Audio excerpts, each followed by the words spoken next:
प्यारे छात्रों, यह वीडियो मैंने बनाई है कक्षा 10 विषय व्यवसाय अध्ययन अर्थात बिजनेस स्टडीज के लिए। क्लास 10 बिजनेस स्टडी व्यवसाय अध्ययन की वीडियो है। महत्वपूर्ण प्रश्न वीडियो में कवर करने की कोशिश की गई है। वीडियो के अंत तक बने रहिए और ऐसे जो भी छात्र हैं जो आपके जानने वाले हैं, जो 10वीं कक्षा में पढ़ते हैं और उनके पास बिजनेस स्टडी सब्जेक्ट है, आप उनको यह वीडियो शेयर कर सकते हैं और उनका भी भला कर सकते हैं। अब चलते हैं फटाफट वीडियो की तरफ। तो पहला प्रश्न है, आर्थिक क्रिया और अनार्थिक क्रिया में क्या अंतर होता है। देखिए, आर्थिक क्रिया अर्थात इकोनॉमिक एक्टिविटी, कोई भी एक ऐसा काम जो पैसे के लिए किया जाता है, पैसा कमाने के लिए किया जाता है, उसको आर्थिक क्रिया कहते हैं। उदाहरण, मैं अगर अपने स्टूडेंट को पढ़ा रहा हूँ और उससे पैसे ले रहा हूँ तो यह एक आर्थिक क्रिया है। अनार्थिक क्रिया, अनार्थिक क्रिया एक ऐसी क्रिया होती है जिसका मकसद होता है अपना सेटिस्फैक्शन अर्थात अपनी संतुष्टि, अपना नाम। जैसे मैं अपने पुत्र को पढ़ा रहा हूँ तो उससे तो मैं कोई पैसा नहीं लूँगा, उसको पढ़ा रहा हूँ मैं अपनी खुशी के लिए, तो यह एक अनार्थिक क्रिया है। आर्थिक क्रिया पैसे के लिए की जाती है और अनार्थिक क्रिया अपनी खुशी और संतुष्टि के लिए की जाती है। अगला प्रश्न है, स्वरोजगार और नौकरी में क्या अंतर है। देखिए, स्वरोजगार का मतलब होता है अपना काम। अगर कोई व्यक्ति अपने लिए अपना काम करता है, जैसे उसकी अपनी दुकान है, अपना ऑफिस है, तो वो कहलाएगा स्वरोजगार। और जब किसी दूसरे के लिए काम करता है और वहाँ उसको पैसे मिलते हैं तो उसको कहते हैं नौकरी। स्वरोजगार में हम अपने लिए काम करते हैं, नौकरी में हम दूसरों के लिए काम करते हैं। स्वरोजगार में जब हम काम करते हैं तो हम पे अधिक जिम्मेदारियां होती हैं और हमको वहाँ पर लाभ और नुकसान हो सकता है। लेकिन जब हम नौकरी में काम करते हैं तो हमको निश्चित समय के लिए नौकरी करनी पड़ती है, जिम्मेदारियां भी कम होती हैं और वहाँ पर हमको सिर्फ सैलरी मिलती है अर्थात वेतनमान मिलता है। अगला प्रश्न है, व्यवसाय के क्या उद्देश्य हैं। What are the objective of business. सबसे पहला उद्देश्य होता है लाभ कमाना। जब भी कोई व्यक्ति व्यापार करता है तो उसका मकसद होता है लाभ कमाना। दूसरा होता है ग्राहक की संतुष्टि अर्थात कस्टमर का सेटिस्फेक्शन। तीसरा होता है राष्ट्र का विकास, राष्ट्र का यानी कि देश का। व्यवसाय इसलिए भी किया जाता है कि जिससे कि हमारा देश तरक्की कर सके। और चौथा मकसद होता है रोजगार के अवसर। जब भी हम कोई रोजगार करते हैं तो दो या दो से अधिक लोगों को रोजगार जरूर मिलता है। जैसे कि उदाहरण, अगर आप किसी छोले कुलचे वाले की दुकान पर भी जाएंगे तो वहां पर भी 2 या 3 व्यक्ति आपको काम करते हुए मिलेंगे। तो यानी कि एक छोटे से छोटा काम धंधा भी 2-3 लोगों को रोजगार जरूर देता है। तो यह व्यवसाय के उद्देश्य होते हैं। एक बार फिर रिपीट कर देता हूँ। नंबर 1 लाभ कमाना, नंबर 2 ग्राहक की संतुष्टि, नंबर 3 देश का विकास, नंबर 4 रोजगार के अवसर। अब बात करते हैं हम, थोक विक्रेता कौन होता है। तो थोक विक्रेता एक ऐसा विक्रेता होता है जो बड़ी मात्रा में सामान खरीदता है और बड़ी मात्रा में सामान बेचता है। थोक बाजार, जैसे आपने सुना होगा दिल्ली में आज़ादपुर मंडी, तो यहाँ पर क्या किया जाता है, बड़ी मात्रा में सामान को खरीदा जाता है और बड़ी मात्रा में सामान को बेचा जाता है। थोक विक्रेता अधिकतर एक ही वस्तु को खरीदते या बेचते हैं। थोक विक्रेताओं के पास बड़े बड़े गोदाम भी होते हैं और थोक विक्रेता से हम कम मात्रा में सामान नहीं खरीद सकते। थोक विक्रेताओं को अंग्रेजी में बोलते हैं होल सेलर। अब बात करते हैं फुटकर विक्रेता। फुटकर विक्रेता एक ऐसा विक्रेता होता है जिसको इंग्लिश में बोला जाता है रिटेलर। रिटेलर यानी कि छोटा, रिटेल में जो काम करता है, यानी कि आपकी गली के राजू भैया, आपकी गली में जो राजू भैया की दुकान है ना, वो एक फुटकर विक्रेता हैं। क्योंकि आप वहाँ पर जाएंगे और आप उनसे बोलेंगे भैया 250 ग्राम चीनी दे दो, तो आपको वो 250 ग्राम चीनी दे देंगे। फुटकर विक्रेता हमारे आसपास ही होते हैं। फुटकर विक्रेता से हम उधार भी ले सकते हैं और फुटकर विक्रेता से हमारी जान पहचान भी होती है। फुटकर विक्रेता कई सारी वस्तु बेचता है। जैसा कि मैंने आपको बताया, पड़ोस की दुकान में हर तरह का सामान मिल जाएगा, चावल, चीनी, ब्रेड, अंडे, दूध, सब कुछ मिलेगा। अगला प्रश्न है, व्यवसाय के प्रकार। व्यवसाय कितने प्रकार के होते हैं। तो व्यवसाय होते हैं आपके मुख्य तरह से 4 प्रकार के। नंबर 1 एकल स्वामित्व व्यापार, अर्थात एक ऐसा व्यापार जिसका सिर्फ एक ही मालिक होता है। उदाहरण के लिए, एक ऐसी दुकान जिसको सिर्फ एक ही दुकानदार चलाता है। दूसरा व्यापार होता है साझेदारी व्यापार। साझेदारी व्यापार एक ऐसा व्यापार होता है जिसको इंग्लिश में कहते हैं पार्टनरशिप बिजनेस, और जिसको दो या दो से अधिक व्यक्ति मिलकर चलाते हैं। ठीक है।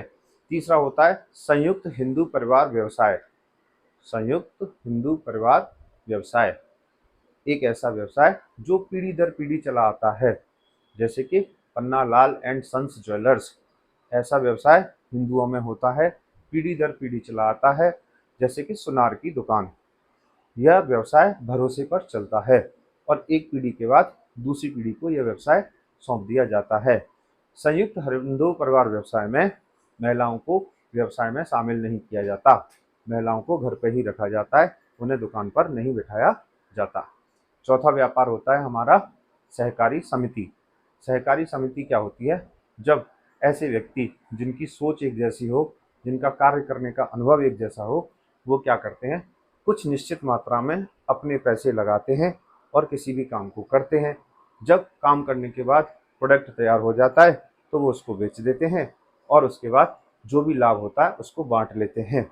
इस तरह के व्यवसाय को बोलते हैं सहकारी समिति या संयुक्त पूंजी कंपनी। संयुक्त पूंजी व्यवसाय भी बोल सकते हैं या सहकारी समिति व्यवसाय भी बोल सकते हैं। अगला प्रश्न, विज्ञापन क्या होता है और विज्ञापन के क्या लाभ हैं? देखिए, विज्ञापन को बोलते हैं एडवर्टाइजमेंट। विज्ञापन का अर्थ होता है कोई भी व्यापारी, कोई भी कंपनी अपने प्रोडक्ट को बेचने के लिए जो भी तौर तरीके अपनाती है, बैनर लगाती है, पोस्टर लगवाती है, अखबार में ऐड देती है, टीवी पर ऐड चलवाती है, सोशल मीडिया पर प्रचार करती है, तो इसको बोलते हैं विज्ञापन। विज्ञापन के निम्नलिखित फायदे हैं। नंबर 1, विज्ञापन से ग्राहकों की संख्या बढ़ती है। विज्ञापन से रोजगार भी बढ़ता है। विज्ञापन से लोगों को रोजगार भी मिलता है। विज्ञापन से लोगों को रोजगार भी मिलता है और विज्ञापन से ग्राहक को जानकारी भी मिलती है और विज्ञापन से ग्राहकों को वस्तु के बारे में पता चलता है। तो यह है विज्ञापन के लाभ। अगला प्रश्न है, बहुराष्ट्रीय कंपनी किसे कहते हैं और बहुराष्ट्रीय कंपनी के क्या लाभ हैं? देखिए, बहुराष्ट्रीय कंपनी एक ऐसी कंपनी होती है जो दुनिया के बहुत सारे देशों में काम करती है। उस कंपनी को बोलते हैं बहुराष्ट्रीय कंपनी, जैसे कि Thums Up, Pepsi, McD, Domino's, KFC, LG, Samsung, Apple. इस तरह की जो कंपनियां हैं बहुराष्ट्रीय कंपनियां हैं। बहुराष्ट्रीय कंपनियां बहुत अच्छी तरह का प्रोडक्ट बनाती हैं, इनके सामान की गुणवत्ता बहुत अच्छी होती है और यह हमारे देश में आकर लोगों को रोजगार के अवसर भी देती हैं। जब भी कोई बहुराष्ट्रीय कंपनी हमारे देश में आती है तो हमारे देश की सरकार को विदेशी मुद्रा की प्राप्ति होती है। बहुराष्ट्रीय कंपनियां जब हमारे देश में आती हैं तो दूसरे देशों के साथ हमारे संबंध अच्छे होते हैं। अब बात करते हैं सरकारी कंपनी क्या होती है। सरकारी कंपनी एक ऐसी कंपनी होती है जिसमें सरकार का 51% का हिस्सा होता है, जैसे कि भारत में BHEL, गेल, गेल, GAIL, गेल, यह कुछ सरकारी कंपनियों के उदाहरण हैं। सरकारी कंपनियों का जो प्रबंधन होता है वो सरकार द्वारा किया जाता है। सरकारी कंपनियां देश में मुनाफे के लिए काम नहीं करती, यह देश में जनता को सेवा देने के लिए काम करती हैं। इनका मकसद होता है देश के नागरिकों के लिए अच्छे से अच्छा काम करना। सरकारी कंपनी वह कंपनी होती है जिसमें सरकार का 51% का हिस्सा होता है। अब बात करते हैं निजी कंपनी की। निजी कंपनी कौन सी होती है? निजी अर्थात प्राइवेट। निजी कंपनी वह होती है जिसका मालिकाना हक निजी हाथों में होता है। जैसे कि हम बात करते हैं रिलायंस। रिलायंस एक निजी कंपनी है। निजी कंपनियों का मुख्य उद्देश्य होता है लाभ कमाना। यह अधिक से अधिक लाभ कमाना चाहती हैं। निजी कंपनियों का प्रबंध निजी हाथों में होता है और यह अपनी सेवाओं को अच्छा करना चाहती हैं, जिससे कि अधिक से अधिक ग्राहक निजी कंपनियों के साथ जुड़ें। अगला प्रश्न, व्यवसाय अर्थात बिजनेस के कर्मचारियों के प्रति क्या कर्तव्य होते हैं? यानी कि जब एक बिजनेसमैन बिजनेस करता है तो उसके अपने कर्मचारियों के प्रति क्या कर्तव्य होते हैं? नंबर 1, अपने कर्मचारी का सम्मान करना, कर्मचारी को समय पर वेतनमान देना, कर्मचारी के दुख सुख में शामिल होना, कर्मचारी की जो सुझाव होते हैं, कर्मचारी जब कभी भी अपने मालिक को कोई सुझाव देता है तो बिजनेस अर्थात मालिक को उसके सुझावों पर गौर देना, कर्मचारी के लिए छुट्टियों का प्रबंध करना, कर्मचारी के भविष्य के लिए काम करना और कर्मचारी का सम्मान करना, यह एक व्यवसाय और व्यापारी के कर्तव्य होते हैं अपने कर्मचारी के प्रति। अगला प्रश्न है, किसी कर्मचारी के अपने मालिक के प्रति क्या कर्तव्य होते हैं अथवा कर्मचारी के व्यवसाय के प्रति क्या कर्तव्य होते हैं। सपोज करिए मेरा अगर कोई कर्मचारी मेरे यहाँ पर काम कर रहा है तो उसके क्या क्या कर्तव्य होंगे। नंबर 1, जहाँ भी हम काम करते हैं तो मालिक के साथ हमें वफादारी दिखानी चाहिए। नंबर 2, समय का पालन करना चाहिए। नंबर 3, कोई भी ऐसा काम नहीं करना चाहिए जिससे कि ग्राहक को असुविधा हो। ग्राहक जो भी वहाँ पे आ रहा है उसका सम्मान करना चाहिए। और सबसे महत्वपूर्ण, मालिक की चापलूसी न करके मालिक को ये बताया जाए कि क्या सही है और क्या गलत है। तो यह कर्मचारी के कुछ कर्तव्य होते हैं। और एक कर्तव्य और होता है, कभी कभी कर्मचारी समझते हैं कि वह मालिक को बेवकूफ़ बना सकते हैं, लेकिन ऐसा नहीं होता। कभी छुट्टी मांगते हैं झूठे झूठे बहाने करके, तो मालिक सब समझता है। इसलिए कर्मचारी का यह कर्तव्य भी बनता है कि झूठे बहाने न बनाए और समय से ईमानदारी से वफादारी से अपना काम करें, जिससे मालिक को अधिक मुनाफा हो और मालिक उनकी तनख्वाह बढ़ाए। अब बात करते हैं उपभोक्ता शिक्षा। उपभोक्ता शिक्षा का क्या अर्थ है? Consumer education. किसी भी उपभोक्ता अर्थात ग्राहक को यह बताना कि उसको कौन सी वस्तु कहाँ से खरीदनी चाहिए, कितनी खरीदनी चाहिए, किस प्रकार खरीदनी चाहिए और वस्तु को खरीदते समय कौन कौन सी सावधानी बरतनी चाहिए, यह उपभोक्ता शिक्षा कहलाती है। उपभोक्ता शिक्षा बहुत जरूरी है। उपभोक्ता शिक्षा की वजह से किसी भी ग्राहक को बाजार में होने वाली धोखाधड़ी से बचाया जा सकता है। उपभोक्ता को वस्तु के बारे में पूरा ज्ञान उपलब्ध कराना उपभोक्ता शिक्षा कहलाती है, जिसे इंग्लिश में बोलते हैं कंज्यूमर एजुकेशन। अब बात करते हैं बीमा। बीमा क्या होता है और बीमा के क्या लाभ हैं। देखिए, बीमा का मतलब होता है एक व्यक्ति या एक कंपनी दूसरे व्यक्ति से यह वायदा करती है लिखित रूप में, अगर भविष्य में आपके साथ कुछ भी गलत होगा तो उस गलत की भरपाई हम करेंगे और उसके बदले आपको हमसे बीमा लेना पड़ेगा और आपको कुछ पैसे किस्त के रूप में, प्रीमियम के रूप में आपको हमें देने पड़ेंगे। बीमा के क्या फायदे हैं? अगर आपका बीमा है तो आप जोखिम से सुरक्षा प्राप्त करते हैं। बीमा से लोगों को रोजगार भी मिलता है। देश के अंदर बहुत सारे ऐसे लोग हैं जो बीमा कंपनियों में काम कर रहे हैं। बीमा से देश का विकास होता है और बीमा से बचत भी होती है। और भविष्य में अगर कोई नुकसान होता है तो बीमा कंपनी आपके नुकसान की भरपाई करती है।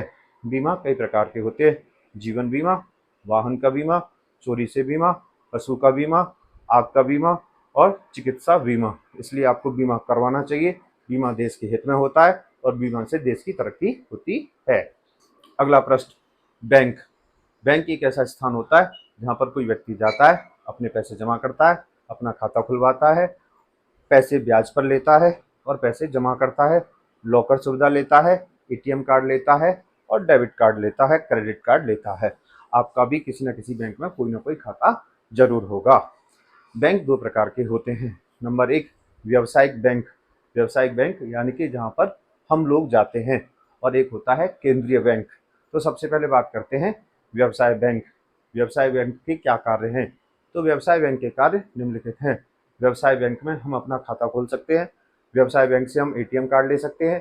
व्यवसाय बैंक से हम डेबिट कार्ड ले सकते हैं। व्यवसाय बैंक में हम अपना लॉकर खोल सकते हैं। व्यवसाय बैंक से हम लोन भी ले सकते हैं और व्यवसायिक बैंक में जाकर हम अपने घर के लिए लोन भी ले सकते हैं। तो ऐसा कोई भी बैंक जिसमें हम जाते हैं, अपना खाता खुलवाते हैं, व्यवसाय बैंक कहलाता है। उदाहरण के लिए आईसीआईसी, एचडीएफसी, पीएनबी, यह सभी व्यावसायिक बैंकों के उदाहरण हैं। अब बात करते हैं केंद्रीय बैंक अर्थात RBI, reserve bank of India. हमारे देश में आरबीआई को केंद्रीय बैंक कहा जाता है। केंद्रीय बैंक के निम्नलिखित कार्य हैं। नंबर 1, केंद्रीय बैंक देश के अंदर कागज की मुद्रा अर्थात पैसे अर्थात नोट छापता है। 100 का नोट, 200 का नोट, 2000 का नोट केंद्रीय बैंक ही छापता है। केंद्रीय बैंक व्यावसायिक बैंकों पर नियंत्रण रखता है। केंद्रीय बैंक सरकार का भी बैंक होता है। अगर कोई भी बैंक आपके साथ किसी भी तरह की कोई भी बदतमीजी करे तो आप उसकी शिकायत केंद्रीय बैंक में कर सकते हैं। केंद्रीय बैंक फटे पुराने नोटों को भी बदलता है। तो केंद्रीय बैंक हमारे देश का सबसे महत्वपूर्ण बैंक माना जाता है। और केंद्रीय बैंक बैंकों का बैंक होता है। जैसे हमको अगर पैसा चाहिए तो हम बैंक के पास जाते हैं और आईसीआईसी पीएनबी, एचडीएफसी, किसी भी बैंक को कुछ भी पैसा चाहिए तो वो आरबीआई से जाकर पैसा ले सकते हैं। तो ये बात हुई आरबीआई अर्थात केंद्रीय बैंक की बात हुई। अब बात करते हैं बचत खाता और चालू खाता। बचत खाता और चालू खाता में क्या अंतर है? देखिए, बचत खाते को इंग्लिश में बोलते हैं सेविंग अकाउंट। बचत खाता किसी भी व्यक्ति का खोला जाता है। मेरा और आपका बचत खाता खोला जाएगा। बचत खाते में पैसे जमा कराने की एक सीमा होती है। बचत खाते में पैसे को निकालने की भी एक सीमा होती है। बचत खाते में हमको अधिक ब्याज मिलता है। दूसरी तरफ हम बात करते हैं चालू खाते की। तो चालू खाता अर्थात करंट अकाउंट। चालू खाता बड़ी बड़ी कंपनियों का खोला जाता है, संस्थानों का खोला जाता है, दुकानों का खोला जाता है, किसी फर्म का खोला जाता है, तो उसको बोलते हैं हम चालू खाता।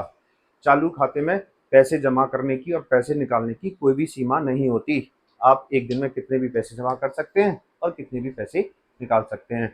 लेकिन बचत खाते में आपको आपके जमा पैसे पर बहुत ही कम ब्याज मिलता है। तो मैं आपको ये बताना चाहूँगा, इंसान का, व्यक्ति का तो खुलता है बचत खाता और कंपनी का खुलता है चालू खाता। अब आप मुझे कमेंट करके बताइए, आपका बचत खाता है या चालू खाता है? आपने अपने लिए क्या खुलवाया है, बचत खाता या चालू खाता? अब बात करते हैं बहुसंख्यक दुकानें। बहुसंख्यक दुकानों को इंग्लिश में बोलते हैं मल्टीपल शॉप्स। जैसे हम बात करते हैं टाइटन। टाइटन का जो शोरूम होता है आपको जगह जगह देखने के लिए मिल जाएगा। तो यह एक बहुसंख्यक दुकानों का उदाहरण है। मैकडी, डोमिनोज, यह भी बहुसंख्यक दुकानों का उदाहरण है। बहुसंख्यक दुकान होती हैं, पूरे देश में होती हैं और बहुसंख्यक दुकानें हर जगह एक जैसी ही होती हैं। एक जैसा इनका लोगो होता है, एक जैसा फर्नीचर होता है, एक जैसी कीमत होती है और एक जैसी ही सामान होता है इनके यहाँ पर, और उस सामान की गुणवत्ता अर्थात क्वालिटी भी समान होती है। बाटा, बाटा पूरे देश में उसके जो जूते होंगे एक ही रेट पर मिलेंगे, एक ही जैसा फर्नीचर होगा, एक ही जैसा लोगो होगा। तो ऐसी दुकानों को बोलते हैं बहुसंख्यक दुकानें। अब आप कमेंट कर कर मुझे बताइए, आपके क्षेत्र में कौन सी बहुसंख्यक दुकान है? कुछ उदाहरण मैं भी बताता हूँ। मैकडी, मैकडोनल्ड बहुसंख्यक दुकानों का एक उदाहरण है। नाइकी, यह भी बहुसंख्यक दुकानों का एक उदाहरण है। अब बात करते हैं हम संप्रेषण और व्यवसाय में संप्रेषण का क्या महत्व है। संप्रेषण को इंग्लिश में बोलते हैं कम्युनिकेशन। व्यापार में कम्युनिकेशन का बहुत ही महत्व है, अर्थात संप्रेषण का बहुत ही महत्व है। संप्रेषण, जब कोई ग्राहक अपने व्यापारी से, अपने दुकानदार से कुछ भी कहना चाहता है तो उसको बोलते हैं संप्रेषण। अगर कोई व्यक्ति मेरे यहाँ मेरे साथ पढ़ाता है तो अगर वो भी मुझसे कुछ कहना चाहेगा, मेरा कर्मचारी, तो इसको भी बोलेंगे संप्रेषण। ग्राहक भी संप्रेषण कर सकता है, कर्मचारी भी संप्रेषण कर सकता है। संप्रेषण कई प्रकार का होता है, जैसे लिखित संप्रेषण, मौखिक संप्रेषण, औपचारिक संप्रेषण और अनौपचारिक संप्रेषण।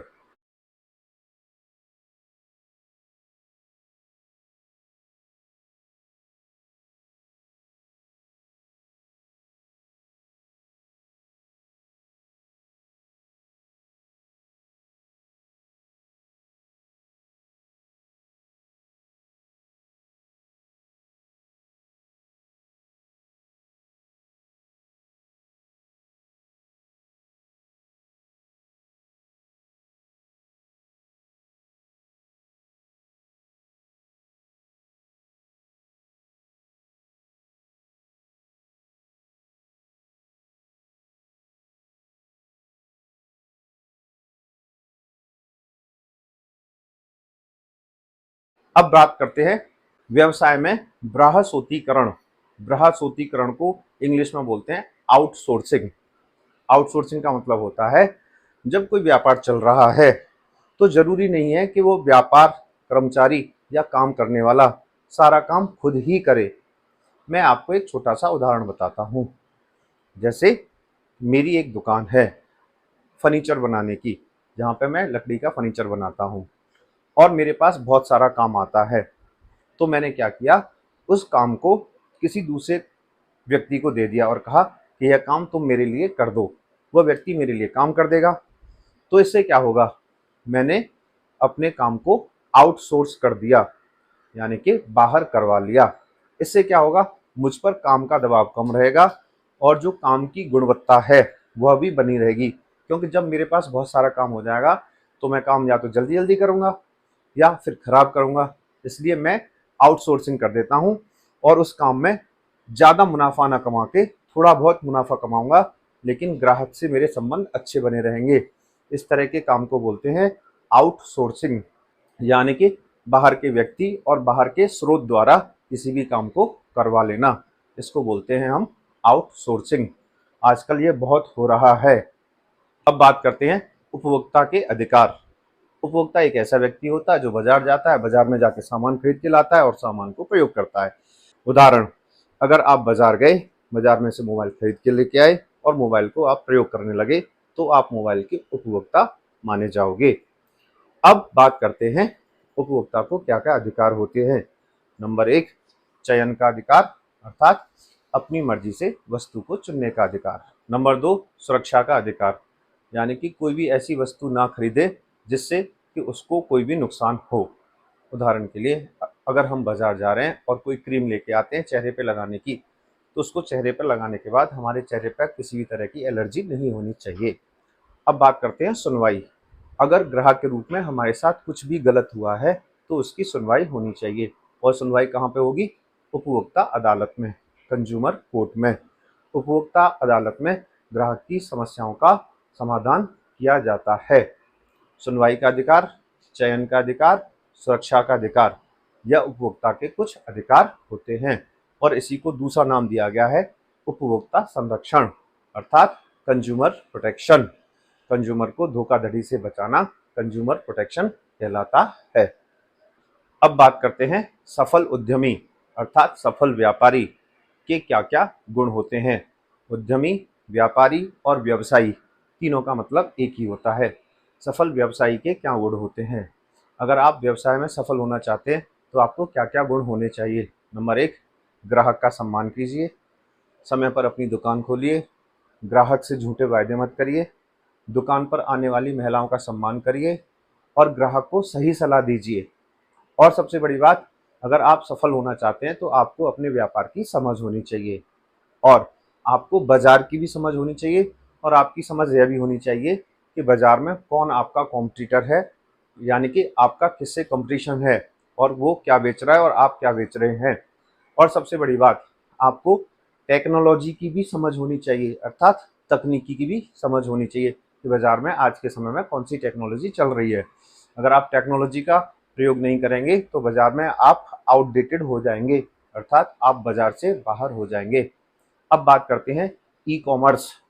ई कॉमर्स अर्थात ऑनलाइन, ऑनलाइन व्यापार, ऑनलाइन खरीदारी, ई कॉमर्स बोलते हैं इसको। ई कॉमर्स के क्या लाभ हैं? देखिए, ई कॉमर्स का मतलब होता है ऑनलाइन शॉपिंग। जब भी हम इंटरनेट पर बैठकर कोई भी सामान खरीदते हैं तो उसको बोलते हैं ई कॉमर्स। ई कॉमर्स से हमारे समय की बचत होती है, हमें कहीं जाना नहीं पड़ता, घर बैठ के वस्तु आ जाती है, पैसों की भी बचत होती है, कई बार हमें ऑनलाइन शॉपिंग में सस्ता सामान मिलता है, और सबसे बड़ी बात, सरकार को तुरंत की तुरंत टैक्स मिल जाता है, टैक्स की भी चोरी नहीं होती। और सबसे अच्छी बात, अगर कोई बुजुर्ग हैं, वो शहर में रहते हैं चौथे फ्लोर पे, तो आजकल आपने देखा होगा बिग बास्केट आता है, वो आपके घर पे ही सामान दे जाता है। और और आपने देखा होगा, आपके यहाँ बारिश हो रही है, आप चाहते हैं बढ़िया सा सामान खाना, तो जोमेटो वहाँ पे है, स्विगी वहाँ पे है, तो ये भी तो ई कॉमर्स के ही एग्जाम्पल हैं। अगर आपने ऑनलाइन एप्पल का फ़ोन खरीदा तो यह भी एक ई कॉमर्स का एग्जाम्पल है। तो ई कॉमर्स से समय की बचत होती है, पैसे की बचत होती है। कई बार तो ऐसा भी होता है कि हम ई कॉमर्स से वस्तु मंगाते हैं और उसको प्रयोग करते हैं 2-4 दिन, अगर हमें वस्तु पसंद नहीं आती तो हम उसको वापस भी करते हैं, यानी कि इजी रिटर्न और इजी एक्सचेंज हो जाता है ई कॉमर्स से। अब बात करते हैं ई बैंकिंग, इंटरनेट बैंकिंग। आपके फ़ोन में गूगल पे, फ़ोन पे बहुत सारे ऐप होंगे और आपके पास नेट बैंकिंग भी होगी, अर्थात इंटरनेट से आप अपनी बैंकिंग करते हैं, तो इसको बोलते हैं ई बैंकिंग या नेट बैंकिंग। तो क्या फ़ायदे हैं इसके? पैसे जमा कराने हैं, एक खाते से दूसरे खाते ट्रांसफ़र कर दीजिए। आपका भाई केदारनाथ गया है, आपको उसे पैसे भेजने हैं दिल्ली से, एक बटन दबाते ही उसके मोबाइल में पैसे पहुंच जाएंगे। तो ये सब ई बैंकिंग और इंटरनेट बैंकिंग के लाभ हैं। आपको अभी ये चेक करना है कि आपके खाते का क्या बैलेंस है। तो जैसे पहले हम बैंक में जाते थे ना कि भैया पासबुक में एंट्री कर दो, अब ऐसा कोई सिस्टम नहीं है। आजकल इंटरनेट और ई बैंकिंग के माध्यम से आप सारा काम अपने मोबाइल के द्वारा, इंटरनेट के द्वारा, कंप्यूटर और लैपटॉप के द्वारा घर बैठकर ही कर सकते हैं। इसे बोलते हैं ई बैंकिंग। अब बात करते हैं परिवहन, परिवहन अथवा ट्रांसपोर्ट। देखिए परिवहन क्या होता है। आप एक स्थान से दूसरे स्थान पर जाना चाहते हैं, आप दिल्ली से आगरा जाना चाहते हैं तो आप कैसे जाएंगे? आप जाएंगे रेल से, आप जाएंगे बस के माध्यम से, अगर आप जाना चाहते हैं तो आप फ्लाइट के माध्यम से भी जा सकते हैं। तो इसको बोलते हैं परिवहन। परिवहन कितने तरह का होता है? रेल परिवहन, जल परिवहन, वायु परिवहन, सड़क परिवहन। यह परिवहन के कुछ एग्जाम्पल हैं। परिवहन अपनी जगह पर महत्वपूर्ण होता है और व्यवसाय के लिए तो परिवहन बहुत ही महत्वपूर्ण होता है। अगर आप सड़क परिवहन की बात करते हैं तो सड़क परिवहन का प्रयोग करते हैं कम दूरी के लिए। 10 रुपये आपने ई रिक्शा वाले को दिए और ई रिक्शा वाले ने आपको लक्ष्मी नगर से मयूर विहार छोड़ दिया, तो यह हो गया एक सड़क परिवहन का उदाहरण। आप दिल्ली से आगरा जा रहे हैं ट्रेन के द्वारा, तो यह हो गया रेल परिवहन का एक उदाहरण। और आप दिल्ली से मुंबई जा रहे हैं हवाई जहाज के द्वारा, तो यह हो गया एक वायु परिवहन का उदाहरण। वायु परिवहन काफ़ी तेज़ होता है और महंगा होता है और सुविधाजनक होता है। सड़क परिवहन सस्ता होता है, थोड़ी सी असुविधा होती है, लेकिन कम दूरी के लिए बहुत ही अच्छा होता है। और रेल परिवहन व्यापार के लिए बहुत अच्छा होता है। व्यापारी अपना सामान देश के एक हिस्से से दूसरे हिस्से तक रेल के माध्यम से भेजते हैं, तो इसको बोलते हैं परिवहन। जैसा कि मैंने आपको बताया, सड़क परिवहन, जल परिवहन, वायु परिवहन और रेल परिवहन। बिजनेस स्टडी पढ़ रहे हैं, क्लास 10th, महत्वपूर्ण प्रश्न पेपर के लिए बहुत ही आवश्यक। हो सके तो इस वीडियो को अपने उन दोस्तों तक जरूर पहुंचाना जिनका पेपर है बिजनेस स्टडी का। अब भंडार गृह, भंडार गृह को इंग्लिश में बोलते हैं वेयर हाउस। देखिए जब भी कोई बड़ा व्यापारी अर्थात थोक विक्रेता व्यापार करता है तो उसको अपने यहाँ पे गोदाम की आवश्यकता होती है, जिसको हम बोलते हैं भंडार गृह या वेयर हाउस। वेयर हाउस बहुत ही आवश्यक होता है। भंडार गृह के निम्नलिखित लाभ हैं। अगर किसी व्यापारी के पास भंडार गृह है तो उसमें अपनी वस्तुओं को सुरक्षित रख सकता है। भंडार गृह से जब चाहे वो सामान निकाल सकता है और ग्राहक तक पहुंचा सकता है। जब भंडार गृह खुलता है तो वहां पर बहुत सारे लोग काम भी करते हैं और उनको रोजगार भी मिलता है। जब दुकानदार के पास भंडार गृह में सामान होता है तो अगर बारिश हो रही है और उस समय सामान की आवश्यकता है तो ग्राहक को खाली हाथ वापस नहीं जाना पड़ता। अब मैं आपको बताऊंगा भंडार गृह कितने प्रकार के होते हैं। नंबर 1, सरकारी भंडार गृह जिसको सरकार चलाती है। निजी भंडार गृह जिसको प्राइवेट व्यक्ति चलाते हैं, कोई एक व्यक्ति चलाता है। नंबर 3, बंधी, बंधी यानी कि बंधक, बंधक भंडार गृह होता है। उसमें उस सामान को रखा जाता है जो जब्ती का होता है। माना कि आप कोई सामान लेके आ रहे थे दुबई से और आप दिल्ली एयरपोर्ट पर उतरे और जो इनकम टैक्स ऑफिसर हैं उन्होंने आपसे पूछा इस सामान का बिल कहाँ है। अगर आपके पास बिल नहीं है तो आपका सामान जब्त कर लिया जाएगा और उसको बंधक भंडार गृह में रख दिया जाएगा। तो एक ऐसा सामान जो लावारिश होता है या जिस पर टैक्स पे नहीं किया गया होता वो बंधक भंडार गृह में रखा जाता है। अब बात करते हैं विभागीय उपक्रम क्या होता है। विभागीय उपक्रम क्या होता है, मैं आपको एक छोटा सा उदाहरण बताता हूँ। आप दिल्ली में रहते हैं और आप रिलायंस फ्रेश गए, आपने रिलायंस फ्रेश में कुछ सामान खरीदा, तो वहाँ पे आप देखते हैं किचन का आइटम अलग होता है कि नहीं होता, सब्जियां अलग अलग ही रहती हैं और जो आपका रोज़मर्रा के अनाज होते हैं वो अलग और आपके जो इलेक्ट्रॉनिक आइटम्स होते हैं वो कुछ अलग। तो वहाँ पे मिठाइयाँ भी कुछ अलग रखी रहेंगी, चॉकलेट्स अलग रखी रहेंगी, ऑयल्स कहीं अलग रखे रहेंगे। तो इस तरह एक ही छत के नीचे बहुत सारा सामान आपको मिल जाता है अलग अलग सेक्शंस में, अलग अलग विभागों में। इसको बोलते हैं विभागीय उपक्रम। अगला प्रश्न सुपर बाजार। सुपर बाजार अर्थात बिग बाजार। सुपर बाजार क्या होते हैं? सुपर बाजार शहरों में होते हैं सुपर बाजार में सारा सामान मिलता है, एक ही छत के नीचे मिलता है। सुपर बाजार में उधार नहीं मिलता। सुपर बाजार में जब आप सामान खरीदने जाते हैं तो आपको अपनी मर्जी की वस्तु उठानी पड़ती है, अपनी टोकरी में डालनी पड़ती है और अपने आप वस्तु को चुनते हैं। सुपर बाजार में कोई भी जान पहचान भी काम नहीं आती। अगर आप बोले भैया जान पहचान है, सस्ता लगा दो, तो वहाँ पे ये सब कुछ नहीं चलता। अच्छी किस्म का सामान मिल जाता है, सस्ता सामान मिल जाता है, ऑफर भी निकलते हैं। तो बिग बाजार सुपर बाजार का एक बड़ा सा उदाहरण है जो आप अच्छी तरह से समझ सकते हैं। तो प्यारे छात्रों, यह थी व्यवसाय अध्ययन क्लास 10th के महत्वपूर्ण प्रश्न। उम्मीद करता हूँ आपको वीडियो पसंद आई हो। अगर पसंद आई हो तो लाइक, सब्सक्राइब और शेयर जरूर कर देना।